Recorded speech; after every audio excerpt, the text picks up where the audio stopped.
Makanya Abu Bakar Siddiq radhiyallahu anhu mengatakan, kalau hanya kaki kananku yang masuk sorga, kaki kiriku belum melangkah ke sorga, aku belum merasa aman, katanya.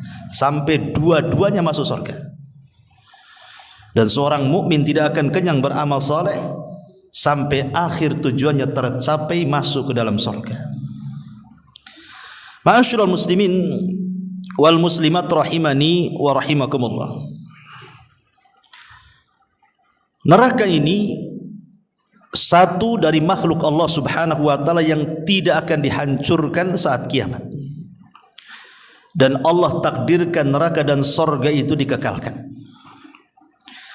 Kalau ada yang mengatakan kalau seandainya neraka dan sorga itu dikekalkan, berarti sorga dan neraka itu akan menjadi tandingan Allah. Karena Allah itu kekal, apa bedanya? Allah kekal, neraka kekal, sorga kekal, berarti setara kekekalannya? Tidak. Bismillahirrahmanirrahim. Assalamualaikum warahmatullahi wabarakatuh. Waalaikumsalam. Alhamdulillah, wassalatu wassalamu ala rasulillah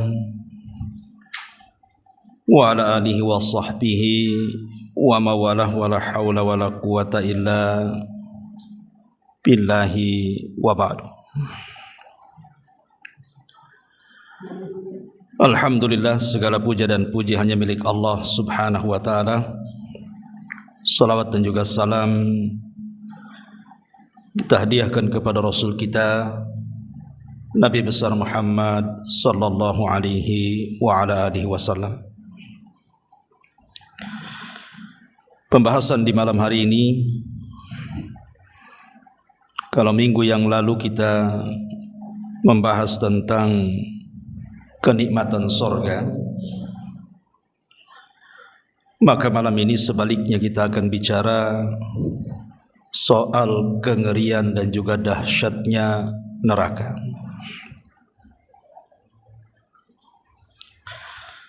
Ma'asyiral muslimin wal muslimat rahimani wa rahimakumullah. Bicara neraka adalah bicara tentang rukun iman. Karena di antara rukun iman adalah iman dengan hari akhir. Salah satunya beriman dengan neraka. Dalam sebuah hadis Nabi sallallahu alaihi wasallam mengatakan, khuffatil jannah bil makari wa khuffatin nar bis syahwat.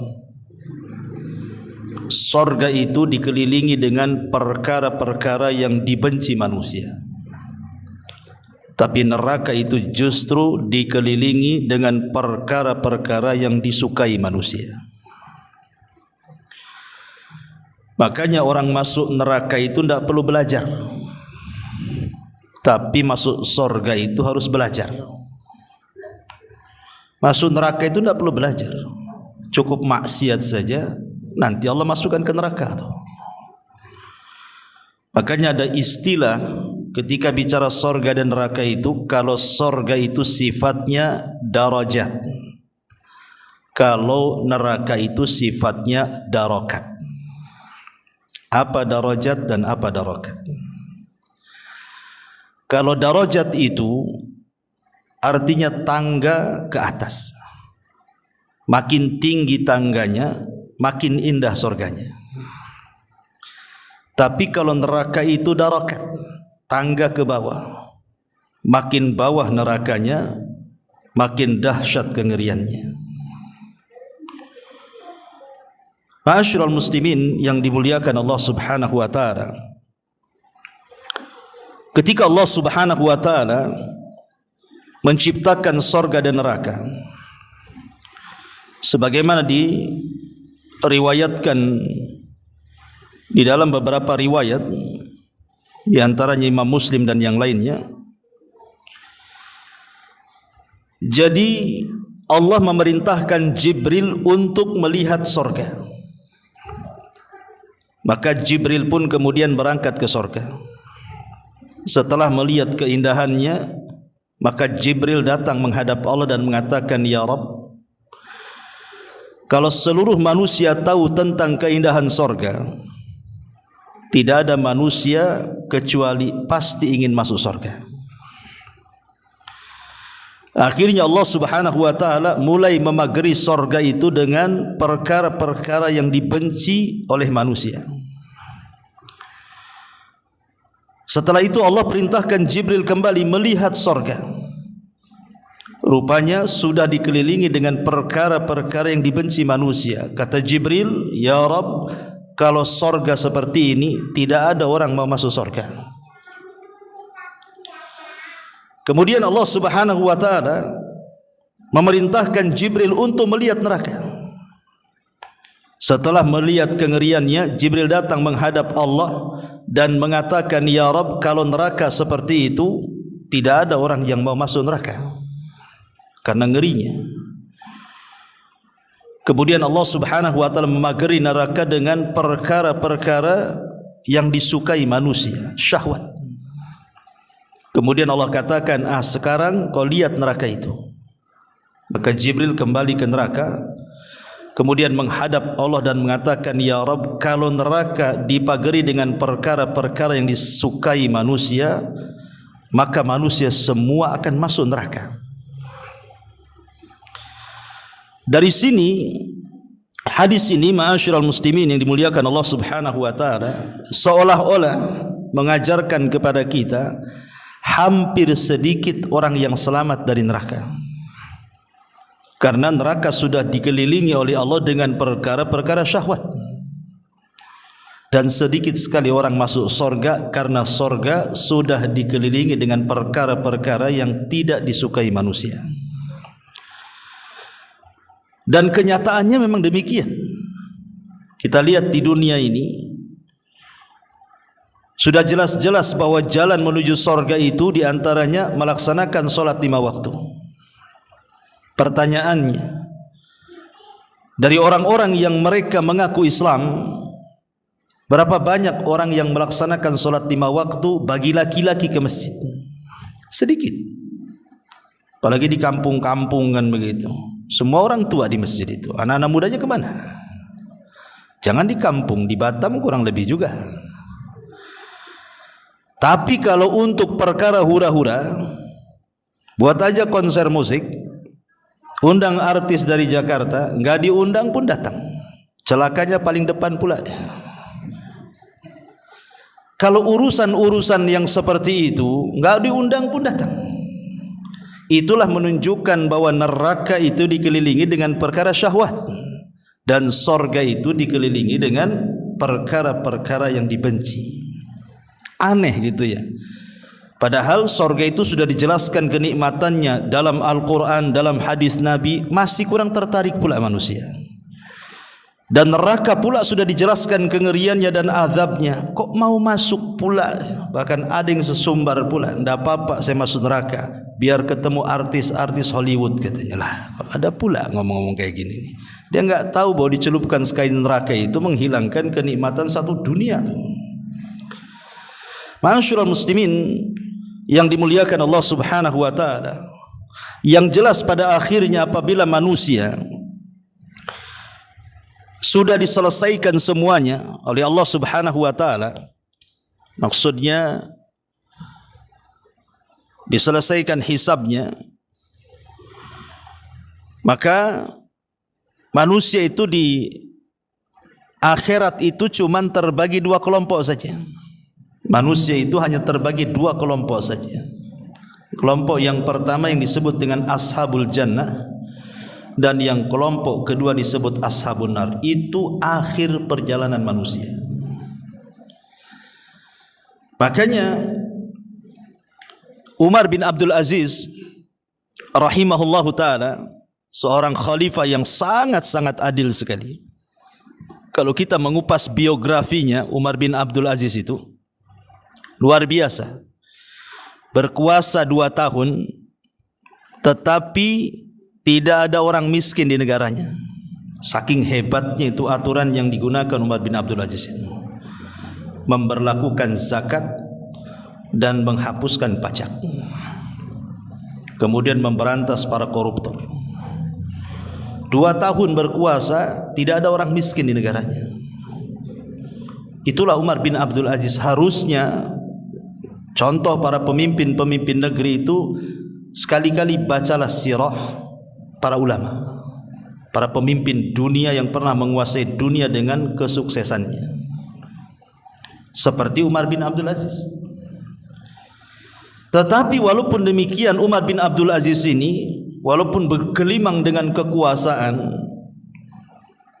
tetapi dia orang yang paling takut dengan neraka. Makanya saat detik-detik wafatnya, di saat detik-detik sakit parahnya Umar bin Abdul Aziz ini, dia minta dipapah ke kuburan, kemudian minta digalikan kuburan untuk dia. Padahal belum mati itu, hanya minta digalikan liang lahat supaya dia menyaksikan liang lahat untuk dirinya. Setelah kemudian lubang itu digali dan Umar bin Abdul Aziz melihat lubang yang disiapkan untuknya, tiba-tiba dia menangis dan menangis orang di sekitarnya.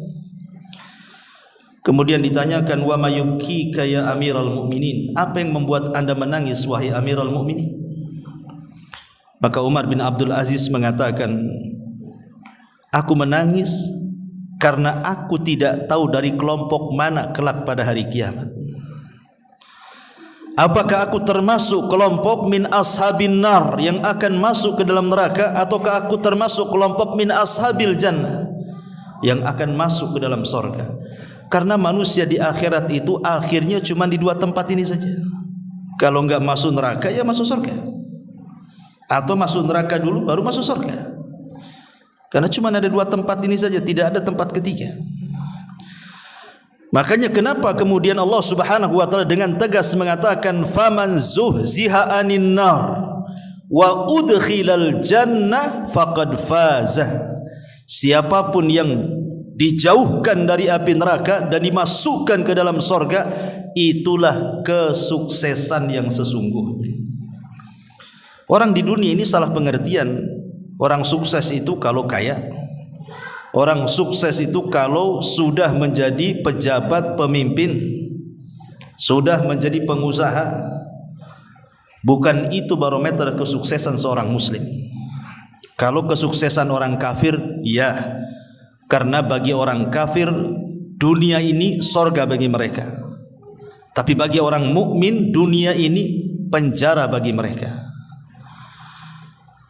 Seorang mukmin memandang kesuksesan itu ketika kedua kakinya betul-betul melangkah ke dalam sorga. Kalau hanya baru 1 kaki, dia belum merasa aman. Makanya Abu Bakar Siddiq radhiyallahu anhu mengatakan, kalau hanya kaki kananku yang masuk sorga, kaki kiriku belum melangkah ke sorga, aku belum merasa aman, katanya. Sampai dua-duanya masuk sorga. Dan seorang mukmin tidak akan kenyang beramal saleh sampai akhir tujuannya tercapai, masuk ke dalam sorga. Ma'asyiral muslimin wal muslimat rahimani wa rahimakumullah. Neraka ini satu dari makhluk Allah Subhanahu wa taala yang tidak akan dihancurkan saat kiamat. Dan Allah takdirkan neraka dan sorga itu dikekalkan. Kalau ada yang mengatakan kalau seandainya neraka dan sorga itu dikekalkan, berarti sorga dan neraka itu akan menjadi tandingan Allah. Karena Allah itu kekal. Apa bedanya? Allah kekal, neraka kekal, sorga kekal, berarti setara kekekalannya. Tidak. Kita bantah bahwa sorga dan neraka itu kekal karena Allah yang berkehendak akan keduanya kekal. Dan sorga dan neraka itu sebelumnya tidak ada, kemudian Allah adakan. Setelah Allah ciptakan, kemudian Allah takdirkan, dikekalkan. Jadi sorga dan neraka itu mereka tergantung kekekalannya dengan kekekalan Allah Subhanahu wa taala. Tapi Allah Subhanahu wa taala tidak pernah didahului dengan ketidakadaan. Sorga itu bukan menentukan kekekalan Allah, tidak. Allah yang menentukan kekekalan sorga dan neraka. Jadi beda. Dari sini kita tahu bahwa Allah sudah mentakdirkan sorga itu kekal. Makanya ada hadis yang mengatakan idza dakhala ahlul jannatil jannah wa idza dakhala ahlun narin nar. Apabila penduduk sorga seluruhnya sudah masuk ke dalam sorga, tidak ada yang tersisa, baik yang di neraka sudah dikeluarkan dan dimasukkan ke dalam sorga. Dan apabila penduduk neraka sudah menghuni neraka, ji'a bil mauti ala suratil kabsi, maka kematian akan didatangkan di antara sorga dan neraka dalam bentuk kambing gibas, kambing wol. Kemudian disembelih di antara sorga dan neraka. Artinya kematian dimatikan oleh Allah Azza wa Jalla. Kalau kematian mati, berarti tidak ada kematian lagi.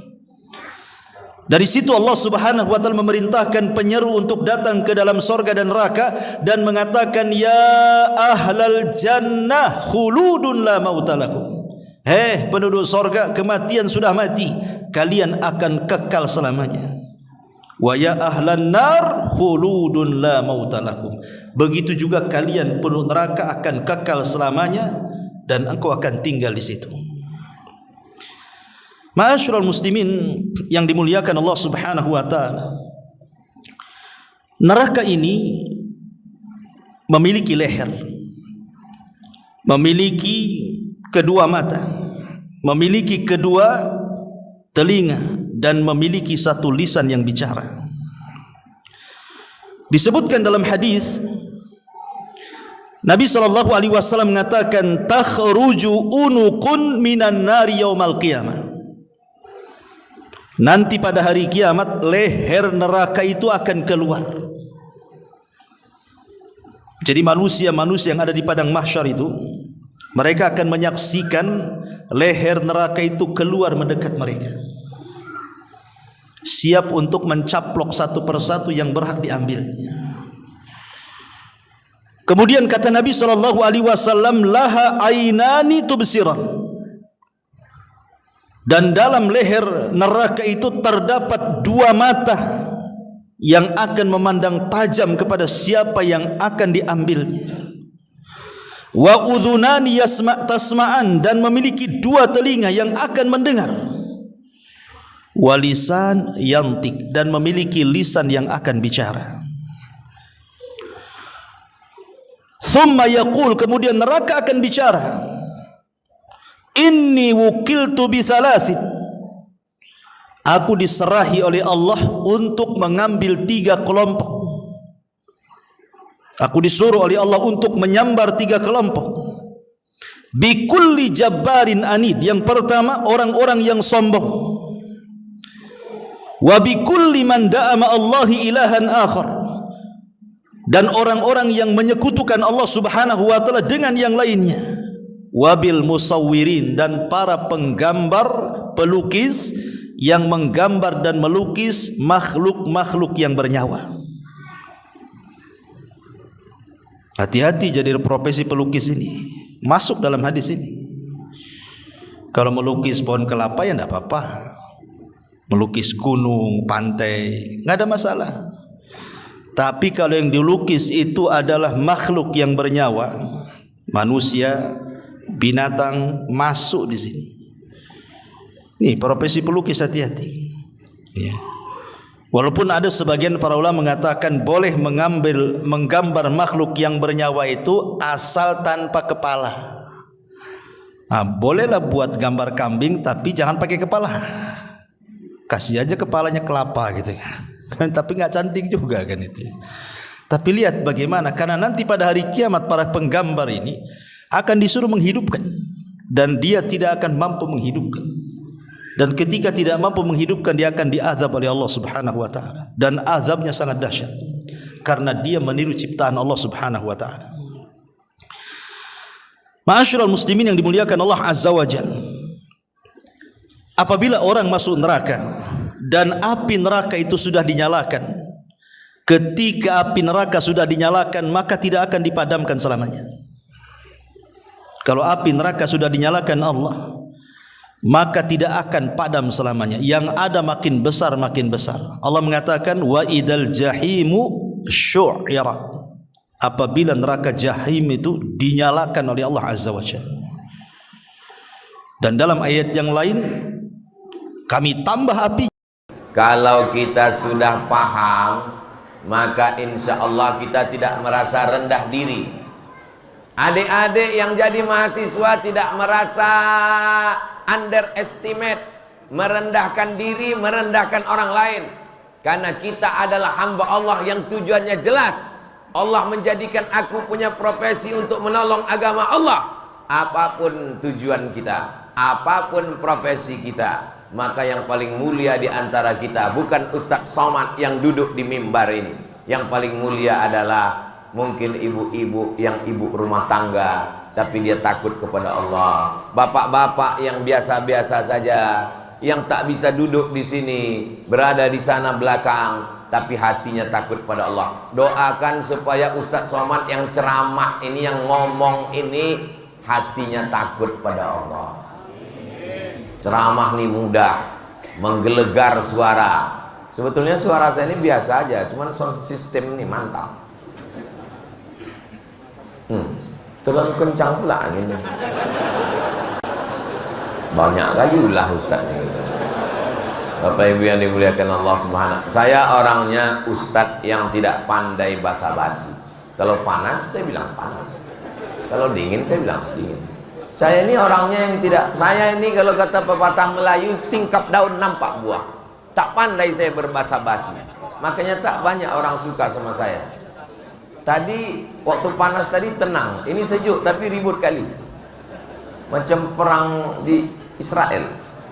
Saudaraku yang dimuliakan Allah Subhanahu wa taala. Dilatih anak-anak kita untuk takut kepada Allah. Sekarang banyak orang tua melatih anak tidur nanti datang hantu. Anak dilatih takut sama hantu. Hantu takut kepada Allah. Dibacakan ayat kursi, Allahu la ilaha illa huwal hayyul qayyum la ta'khudhuhu sinatun wala naum.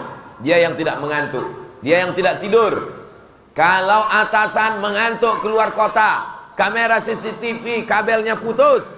Tapi kalau dia yang mengawasi kita, kalau bahasa Jambinya 24 hours di bawah pengawasan Allah, muraqabah namanya, diawasi Allah Subhanahu wa taala.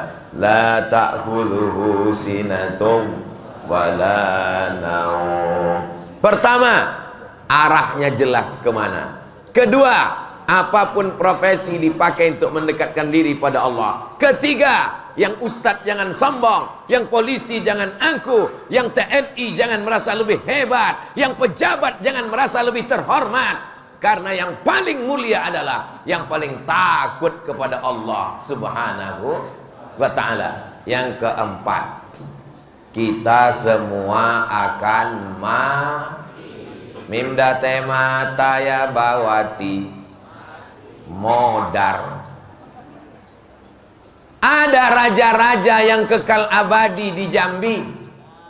Ada orang Jambi yang kaya-kaya tak mati-mati.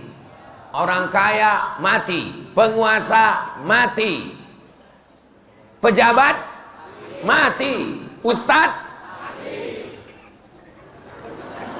Apalah salahnya kalian rendahkan suara situ untuk jangan menyinggung perasaan saya.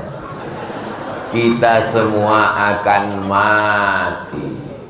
Rumah yang dibangun arsiteknya dari ITB, pagi, petang, siang, malam dijenguk. Kita yang membeli tanahnya, kita yang mencari arsitek tukang gambarnya, kita yang mencari tukangnya. Semua sudah pindah, tempat tidur sudah pindah, lemari sudah pindah, tinggal kita pindah. Rupanya orangnya bukan pindah rumah baru, langsung pindah ke liang lahat.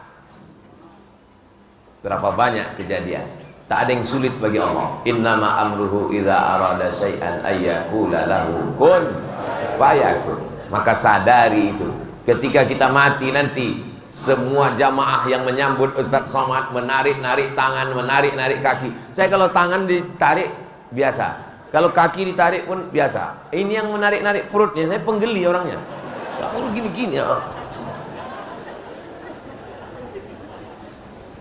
Masya Allah, tabarakallah. Begitulah cintanya orang Jambi ke Ustadz Abdul Somad.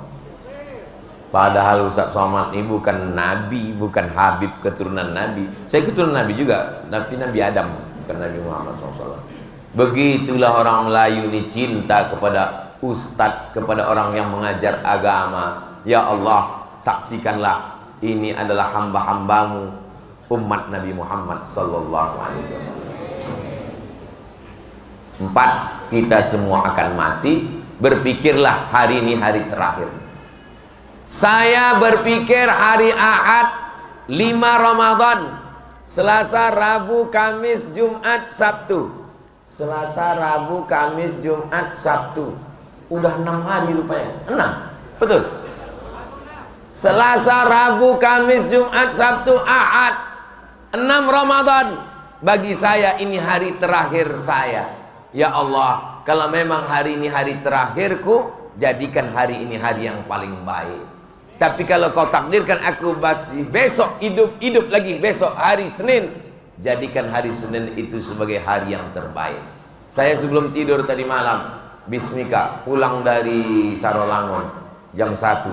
Habis itu kami sholat, habis itu kami makan duku, habis itu bismika Allahumma ahya wa amut. Andai aku mati malam ini ya Allah, jadikanlah kematianku ini mati husnul khatimah. Begitu saya terbangun, gelap, rupanya belum mati. Bangun, mandi, sholat sunat wudhu, sholat sunat taubat, sholat sunat tahajud, makan sahur, berangkat ke masjid Nur Din Hasanah. Setiap malam saya selalu berpikir saya akan mati. Ada masanya nanti kita bangun malam, masih ada jam dinding. Bangun malam, masih ada handphone. Bangun malam, masih ada istri. Ada masanya nanti ketika bangun malam, gelap, tiba-tiba terdengar suara marah buka. Jangan terkejut, karena resiko hidup adalah mati. Resiko muda adalah tua. Resiko semua hidup ini ada resikonya. Berani hidup, berani mati. Takut mati, jangan hidup. Takut hidup, mati saja. Bagi adik-adik yang kebetulan punya usaha sablon baju kaos, boleh ditulis belakang. Berani hidup, berani mati. Takut mati, jangan hidup. Takut hidup, mati saja. Tapi baju-baju yang model begini jangan dibawa sholat Jumat. Dibaca kawan, mak katanya. Baju-baju motivasi itu dipakai untuk begitu kalau mau buat baju motivasi. Jadi orang yang nengok itu bangkit imannya. Ini sekarang baju motivasi tulis belakang, sudah nikah, uangnya nggak ada.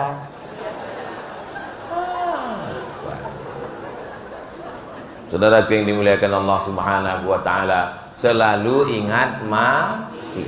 Tapi jangan pula gara-gara selalu ingat mati ini besok tiba-tiba kantor kosong di Jambi. Ditanya sama Pak Gubernur, Pak Bupati, ditanya sama pejabat, kepala dinas, mana pegawai? Gara-gara dengar ceramah Ustaz Somad kemarin, orang sudah mau mati aja semua bawaannya.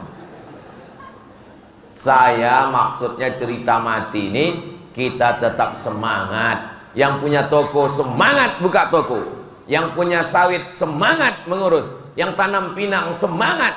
Karena itu semua modal untuk setelah mati. Ini banyak anak-anak muda ini datang menghadap saya, Ustaz, saya siap mati.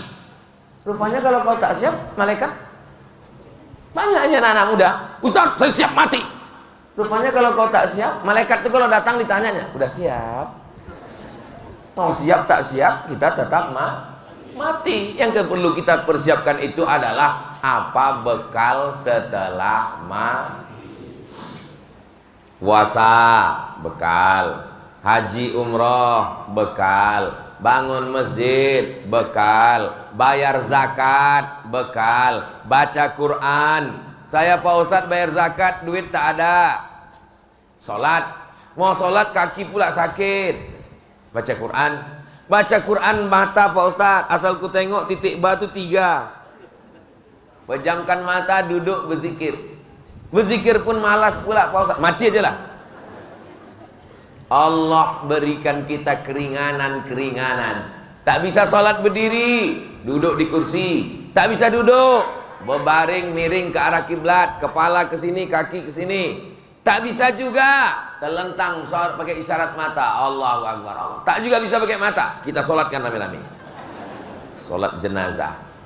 Islam ini agama. Tapi kata Ustaz tadi, yang bangun masjid yang bisa punya tempat di surga. Man bana masjid, dan siapa yang bangun masjid, banallahu mithlahu baitan fil jannah, dibangunkan tempat satu surga.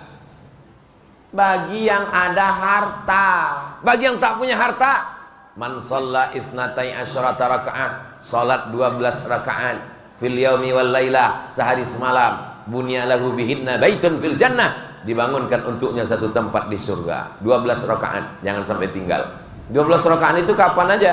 2 rakaat sebelum subuh, 4 rakaat sebelum zuhur, 2 rakaat setelah zuhur, 2 rakaat setelah maghrib, 2 rakaat setelah isya. Ulang sekali lagi Pak Ustadz. 2 rakaat sebelum subuh, 4 rakaat sebelum zuhur, tetap 2 rakaat satu salam, 2 rakaat satu salam, 2 rakaat setelah zuhur, 2 rakaat setelah maghrib, 2 rakaat setelah isya. Saya kalau ngajar dulu waktu di kelas di dosen 3 kali saya ulang. Asal udah 3 kali saya ulang, saya tanya mahasiswa, paham? Diam. Kalau udah 3 kali ulang tak juga paham, 2 gendangnya. Kalau tak aku keluar, kau keluar. Karena kalau kuteruskan juga 2 gendangnya. Kalau tak aku gilo, kau gilo. Bapak Ibu yang dimuliakan Allah Subhanahu wa taala. Mudah-mudahan kita semua sehat walafiat. Yang sakit-sakit diangkat penyakitnya. Yang dililit utang dilepaskan dari hutang-hutangnya. Makin kuat amin. Yang belum ada jodoh dijumpakan dengan jodoh yang baik-baik. Kuat kali. Tapi aku tengok yang bilang amin yang udah beranak 3 semua. Dia tak tahu bininya menengok dari atas. Saudaraku yang dimuliakan Allah Subhanahu wa taala. Yang terakhir sekali. Yang pertama, arah mesti jelas bahwa aku diciptakan Allah beribadah. Yang kedua, apapun profesiku, aku dengan profesiku ini aku mendekatkan diri kepada Allah. Lalu kemudian kita mesti selalu ingat mati. Yang terakhir, yang kelima, apa dia? Kita ini sehat bukan karena kita rajin 4 sehat 5 sempurna. Kita ini panjang umur bukan karena usaha kita, tapi boleh jadi karena doa orang lain. Jangan sepelekan.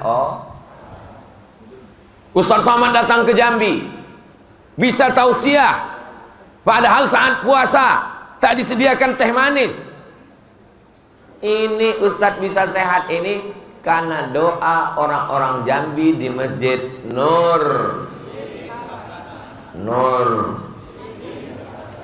Din Hasanah. Mereka berdoa tadi malam, ya Allah, sampaikanlah Ustaz Somad ke masjid kami. Aku ingin kali nengok mukanya.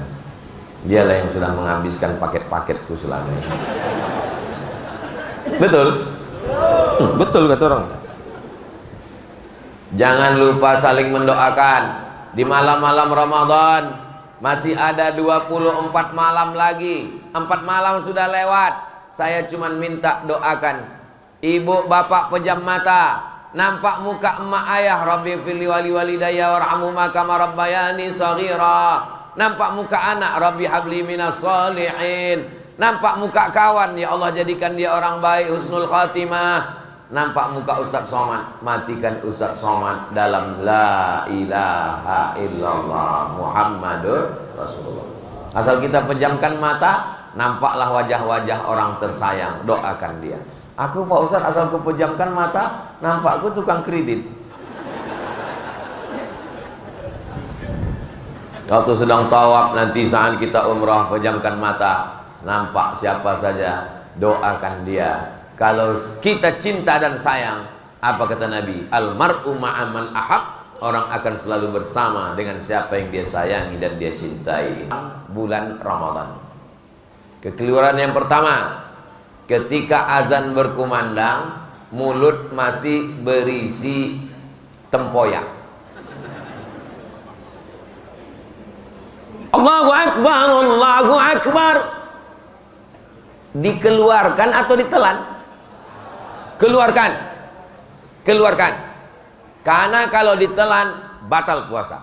Nah, ini sebagian orang Allah tanggung sedikit aja, dimaafkan Tuhannya ini. Nggak bisa.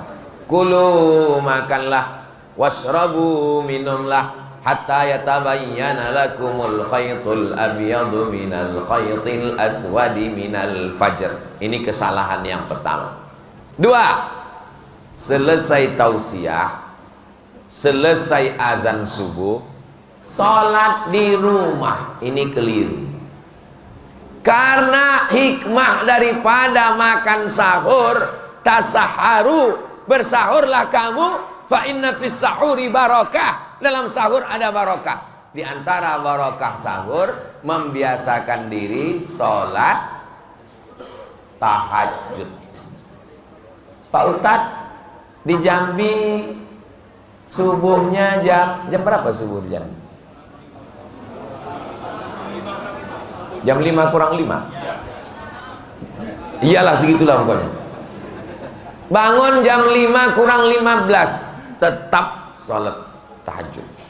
Usolli sunnatat tahajud raka'ataini lillahi ta'ala. Jangan sampai tidak tahajud.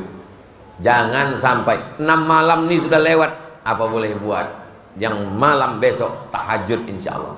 Tahajud itu sampai beberapa menit sebelum azan subuh masih tahajud. Tapi jangan mentang-mentang ketua masjid langsung telepon muazin. Jangan azan dulu ya.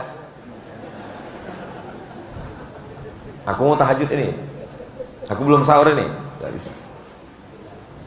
Kekeliruan yang ketiga, apa dia? Kekeliruan ketiga, siang Ramadan semakin besar masjidnya, semakin dingin AC-nya, semakin kencang kipasnya, semakin tebal karpetnya, semakin banyak yang bergelimpangan dalam masjid. Itu tidak terjadi di Masjid Nurdin Hasanah. Kenapa? Karena dikunci. Kalau tak dikunci jam 1 siang, Ramadan bukan bulan bermalas-malasan. Ramadan bukan bulan tidur-tiduran. Ramadan adalah bulan beraktivitas. Perang Badar terjadi pada bulan Ramadan, tanggal 17 Ramadan, hari Jumat. Indonesia merdeka 17 Agustus 1945 jatuh pada bulan Ramadan. Yang mengerek bendera puasa, yang membacakan naskah proklamasi Bung Karno Hatta sedang puasa. Pejuang-pejuang gerilya menembak Belanda sedang puasa. Orang puasa tak takut mati. Serang Belanda, tembak. Orang lapar itu semua. Negeri ini merdeka karena orang lapar. Kalau kenyang mana bisa nembak Belanda? Tembak. Malam mereka tahajud berdoa kepada Allah. Pagi dia bawa bambu runcing, makannya getuk, tak ada nasi, makan jagung, semangat luar biasa. Negeri ini merdeka karena orang-orang lapar yang takut kepada Allah. Makanya di pembukaan Undang-Undang Dasar 1945, atas berkat rahmat kita ini merdeka bukan hadiah dari Ratu Wilhelmina. Kita ini bukan diberikan, direbut dengan darah dan tetes air mata. Ini anak-anak muda zaman sekarang kurang menghargai jasa para pahlawan. Bulan Ramadan, untungnya 17 Agustus diperingati kemerdekaan Indonesia. Coba kalau diperingati bulan Ramadan, cumana kita panjat pinang. Kesalahan yang keempat di bulan Ramadan adalah jam 6 sore bapak-bapak, ibu-ibu keluyuran ke sana kemari mencari takjil buka puasa. Padahal mestinya jam 6 tuh duduk di rumah baca Quran, berzikir. Supaya apa? Karena menjelang berbuka waktu mustajab berdoa. Doa ini baca Quran. Ini pergi ke sana, pergi ke sini, pergi ke sana, pergi kemana. Di situ azan berkumandang, Allahu Akbar, Allahu Akbar. Di sebelah dia macet. Diambillah bakwan dari dalam bungkusnya. Allahumma laka sujud wa bika. Ini tidak ada di Jambi, ini di tempat saya aja. Di antara kesalahan-kesalahan di bulan Ramadan adalah ketika pada saat tarawih dari satu salam ke salam berikutnya, 1 Assalamualaikum warahmatullah. Assalamualaikum warahmatullah. Bertasbihlah dengan benar. Subhanal malikil ma'bud. Subhanal malikil hayyil ladzi la yanamu wa la yamutu wa la yafutu abada. Subbuhun quddus rabbuna wa rabbul malaikati warruh. Tepatkan hurufnya. Karena beberapa Bilal saya dengar tak tepat.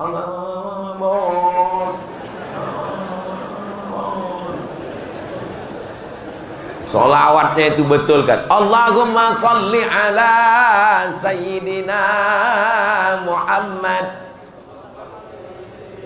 Begitu. Ini kadang di beberapa masjid Allahumma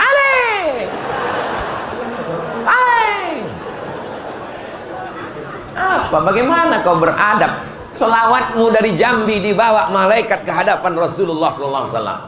Bayangkan ada tim dari Jambi, Bang Ican datang. Ustaz Somad, ya ini ada puji-pujian dari orang Jambi. Coba Ustaz dengar. Somad, Somad. Inna salatakum ma'rudatun alayya. Salawat kalian dari Jambi dibawa oleh malaikat ke hadapan Rasulullah. Rasul pun mendengar. Allahumma. Tok dan runtuh juga dia. Begitu juga dia doa tapi belum dikabul-kabulkan. Kok Islam belum menang-menang? Kok kita selalu dikibuli, dipedaya, kok segala macamnya? Nggak sabar dia, berhenti dia berdoa. Ya nggak bisa juga. Ya. Kemudian tawakal, ya aku tawakal, tapi lama-lama rontok juga tawakalnya karena nggak sabar. Tawakal dan seluruhnya butuh isbiru. Kamu wajib bersabar. Wajib bersabar. Allahumma salli ala Muhammad. Ya. Baik. Saya rasa pembahasan ini cukup mudah dimengerti hendaknya. Amin. Yang nggak ngerti kita diskusi. Yang kurang paham jangan disimpan, bawa pulang nggak paham itu. Itu menimbulkan syubhat. Silahkan diskusikan, silahkan tanyakan. Tafadhol, kalau ada yang akan kita diskusikan, masuk 1/4 jam sebelum jam 11 ya, adalah ruangan dan ruang diskusi kita. Tafadhol.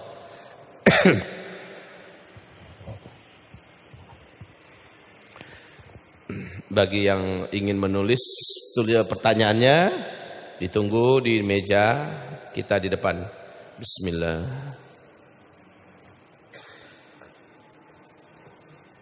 Alhamdulillah. Bismillah.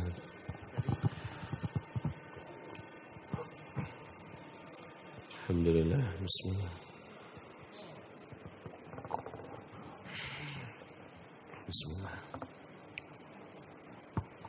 Assalamualaikum Ustaz. Tanya. Silakan Pak Ketua. Dari fase yang ada ini setelah khilafah itu berarti itu hari kiamat. Baik. Iya Ustaz. Langsung tanya aja. Terima kasih. Yang pertanyaan. khilafah kelima itu langsung katanya hari kiamat. Ini pengetahuan yang saya tahu bahwa kiamat itu akan diturunkan karena tidak ada lagi orang yang menyebut nama Allah saja, tak ada lagi. Berarti setelah khilafah yang itu masih ada fase lagi yang betul-betul orang semuanya fasik gitu. Terima kasih. Dia kemudian juga tanya Imam Mahdi itu posisinya di mana tuh? Terima kasih Ustaz. Baik, terima kasih. Coba Bapak perhatikan kembali, startnya Nabi Muhammad Allah utus sebagai Nabi dan Rasul, itu start. Ini kita buat finish. Ini memang akhir. Start keberadaan umat Nabi Muhammad, start akhir dari umat Nabi Muhammad. Finish. Nah, ini ada 1, 2, 3, 4. Di penghujung fase keempat ini muncul 4 fitnah, tanda besar kiamat. Ya. Di sini di fase kelima, ini adalah fase-fase emas dan manusia hidup bagaikan dalam surga di sini ya. Di sini muncul tanda besar kiamat yang kelima, keenam dan ketujuhnya di sini. Ketujuhnya di sini. Sekaligus menjadi penutup fase kelima. Nah. Coba lihat. Tanda besar kiamat yang kelima, matahari terbit dari sebelah barat. Tanda besar kiamat yang keenam, Allah munculkan binatang atau makhluk raksasa dari dalam perut bumi. Itu dalam Al-Quran ya, surah An-Naml ayat 82. Nama binatang itu Dabbatul Ardi. Nah, tanda besar kiamat yang ketujuh yaitu angin lembut bertiup dari Yaman. Angin lembut bertiup dari Yaman. Angin ini berbau wangi kasturi. Baunya wangi kasturi, lembut, sejuk. Tapi ternyata angin itu adalah angin kematian. Angin kematian. Seluruh orang-orang yang beriman dari umat Nabi Muhammad, walaupun imannya cuma seujung kuku, di berbagai belahan bumi manapun dia berada, walaupun dia dalam gua, di gunung, di lembah, di mana saja dia berada, asal dia beriman umat Nabi Muhammad, angin lembut ini tanda besar kiamat yang ketujuh ya, akan sampai pada orang itu. Ketika dia tersentuh oleh angin tersebut, terhirup olehnya angin tersebut, di situ di tempat itu langsung dia meninggal dunia. Maka serentaklah seluruh orang Islam meninggal dunia. Orang Islam yang beriman ya. Nah, tanda besar kiamat yang nomor 8, 9, 10 disaksikan oleh orang-orang yang tidak kenal Allah, yang tidak tahu lagi dengan Allah Subhanahu wa taala. Mereka lah yang akan menyaksikan kiamat besar, kehancuran alam semesta. Imam Mahdi di mana munculnya? Imam Mahdi sebelum Dukhan. Al-Mahdi di sini. Ya.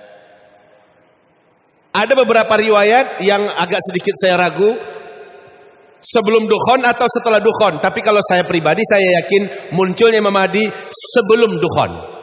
Imam Mahdi muncul terlebih dahulu barulah Dukhan. Dukhan ini kapan terjadinya? Ketika bumi mengalami hantaman meteor yang dahsyat. Nah, ini meteor. Nah, akibat dari meteor yang dahsyat ini bumi mengalami Dukhan. 40 hari 40 malam bumi gelap gulita. Ya, setelah itu teknologi terhenti. Semua teknologi yang memanjakan kita hari ini terhenti secara seluruhnya. Paham Pak ya? Oke. InsyaAllah jelas. Yang macam ini itu yang saya maksud. Jadi kalau kita masih ada yang ragu-ragu, silahkan ditanyakan supaya keraguan itu hilang. Tafadhol kalau ada pertanyaan. Silakan Bapak. Terima kasih Ustaz. Assalamualaikum warahmatullahi wabarakatuh. Waalaikumsalam warahmatullahi wabarakatuh. Yang saya tanyakan keraguan tadi, apa kita sekarang saat ini sudah masuk di fase keempat dalam ujian, kata Ustaz, kalau tidak diuji tidak masuk surga. Saya khawatir kita belum diuji seperti kata Ustaz tadi, berarti kita tidak akan masuk surga. Mohon penjelasan, terima kasih. Ya. Allahu Akbar. Sekarang kita hidup di Indonesia. Bapak sebagai umat Nabi yang beriman, merasa kita sedang diuji nggak di Indonesia ini sekarang? Merasa atau tidak? Ya. Kalau Bapak orang beriman, umat Nabi Muhammad, Bapak pasti merasakan ujian. Apa ujiannya? Nggak perlu saya rinci satu-satu bagaimana kita dizalimi, bagaimana para ulama kita disakiti, bagaimana Islam di anak tirikan di sini, bagaimana kita betul-betul merasa apa? Ada nggak rasa iba di hati Bapak? Ada nggak rasa sedih? Ada nggak rasa geram? Ada nggak rasa? Kalau ada Bapak orang beriman. Tapi kalau tak ada, maaf, saya katakan Bapak orang Islam. Tapi kalau ada Bapak orang beriman, itulah ujiannya untuk sekarang ini Pak ya. Itulah ujiannya. Orang semakin kuat imannya, dia semakin merasa panasnya ujian itu. Seperti kata hadis tadi, seperti menggenggam batu bara. Apalagi para aktivis, para pejuang, para dai, para ulama, ya, ini yang paling merasakan sekali panasnya bara berpegang erat dengan Islam di akhir zaman ini. Tapi Pak, kalau agak panjang lah umur Bapak, agak 5 tahun lagi ke depan, Bapak akan merasakan semuanya lebih nyata. Lebih nyata seperti Rohingya, seperti Suriah, seperti Cina, seperti apa, kita akan semuanya merasakan peperangan meledak di seluruh muka bumi. Yang melakukannya adalah pemimpin dan pengusaha kafir di muka bumi ini kepada umat Islam yang beriman. Itu akan kita rasakan, dan itu tidak bisa dielakkan Pak. Mungkin saja kita akan termasuk korban di antara kejadian yang berat itu nanti. Kalau sekarang masih bersifat fiktif, masih bersifat apa namanya, ibaratnya matahari baru sengatan panasnya aja baru. Belum mataharinya menghantam kita lagi. Ya Pak ya. Puncak daripada fitnah Dajjal lepas. Dajjal muncul ke tengah-tengah kita. Mungkin begitu Pak. Silakan kalau ada yang lain. Baik, sebentar Bang, kita sisakan Sampai jam 11 ya Ustaz ya. Jadi buat yang akhwat silakan siapkan pertanyaannya setelah ini. Buat yang akhwat bagi yang ingin bertanya silakan. Tapi abang ini dulu. Assalamualaikum warahmatullahi wabarakatuh. Izin bertanya Ustaz tentang dukhon. Kata Ustaz tadi dukhon ini akan menyelimuti bumi selama 40 hari 40 malam. Jadi yang ingin saya tanyakan, kita ini diwajibkan sholat 5 waktu. Jadi bagaimana kita cara menentukan masuknya 5 waktu sholat fardu? Sekian. Iya. Pada masa itu semua jam mati. Semua jam yang bergerak mati. Orang tidak bisa menentukan kapan masuknya waktu karena orang tidak tahu malam ini sudah siang, orang tidak tahu. Lagi pula, andailah kita jam 12 siang, saking padatnya massa debu dan asap yang bersatu di permukaan udara, jarak telapak tangan kamu dekatkan ke wajah kamu. Pada itu tengah hari siang bolong ya, kamu tak mampu melihat apa-apa saking gelapnya. Dan itu terjadi 40 hari 40 malam. Pertanyaan tadi, kita kan umat Islam, wajib sholat 5 waktu. Bagaimana kita melaksanakannya? Kita nggak tahu ini udah subuh, ini udah zuhur kah, ini udah asar, nggak tahu. Jawabannya itu ditanya oleh sahabat kepada Nabi. Apa yang harus kami lakukan ya Rasul? Bagaimana kami bisa menentukan waktu sholat? Bagaimana cara Nabi menjawab? Takdiruna laha qadraha.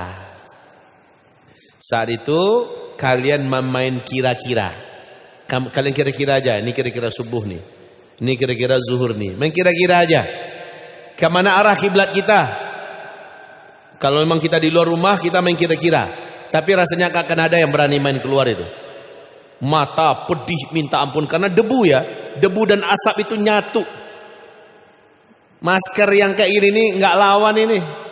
Asap masuk, kalau debu oke lah, bisa dilindungi oleh masker. Tapi kalau asap masuk. Dukhon, arti dukhon apa? Asap. Dari mana asap itu datangnya? Dari langit. Ternyata ayat menyebutkan adalah batsyatul kubra dalam ayat, ya, hantaman yang besar. Maka itu adalah meteor. Ini akan menimbulkan ledakan yang sangat dahsyat di muka bumi. Dan ini akan menyebabkan gelap gulita bumi ini segelap-gelapnya 40 hari 40 malam. Bagaimana kami makan minum saat itu ya Rasulullah? Bagaimana makan minum kita saat itu? Kulkas enggak hidup. Ikan dan daging busuk dalam kulkas. Pasar tutup semuanya. Supermarket, minimarket segala macamnya bisa jadi udah dijarah orang. Bisa jadi ya, atau udah kosong. Lalu bagaimana makan minum? Pada masa itu kata Rasulullah sampai Dajjal keluar, orang-orang beriman makan minumnya saat itu hanyalah zikir. Ini aneh ya. Makan minum orang beriman cuma zikir, saking nggak ada yang mau dimakannya.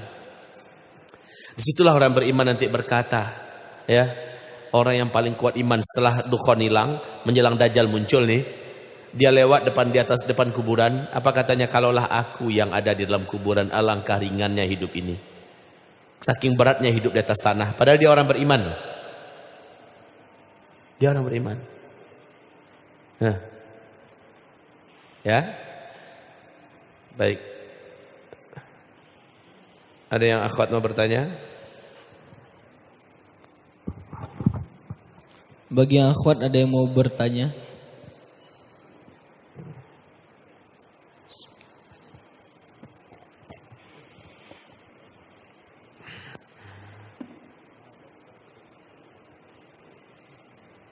Enggak. Jika tidak ada, buat yang ikhwan masih ada yang ingin ditanyakan kepada Ustadz kita? Ya, masih ada waktu 6 menit. Kalau tak ada ya kita tutup lagi dengan doa. Ya. Boleh Ustaz. Tutup lagi ya. Baik.